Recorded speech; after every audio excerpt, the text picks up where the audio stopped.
500 টাকার তেল কয়দিনের জন্য বলেন, এখন বলেন কতদিন? 5 দিন। আপনি আবার তেল নিতে আসছেন কেন? আপনাকে সকালে আমি নিজে দেখছি। এই যে এই টাইপের লোকজন যারা এরকম আছে, অকারণে সে সকালে 500 টাকার তেল নিছে, সে এখন আবার 500 টাকার তেল নিতে আসছে। কেন আসছে বলেন, আপনারা বলেন। ব্যবসা করার জন্য। তাদের কি হওয়া উচিত? শাস্তি হওয়া উচিত। সবাই কি একমত? আপনি সকালে 500 টাকার তেল নিছেন, এখন কেন? আপনি সকালে 500 টাকার তেল নিছেন, এখন কেন 500 টাকার তেল নিতে আসছেন বলেন? আচ্ছা, এটা ব্লক করে দেওয়া হবে।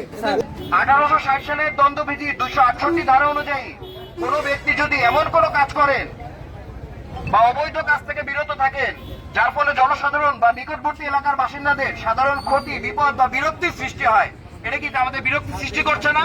ওনারটা 20 দিনের জন্য ব্লক করে দেওয়া হলো। 20 দিন উনি কোনো তেল পাবেন না। সবাই খুশি? সবাই খুশি? উনি 20 দিন তেল পাবে না।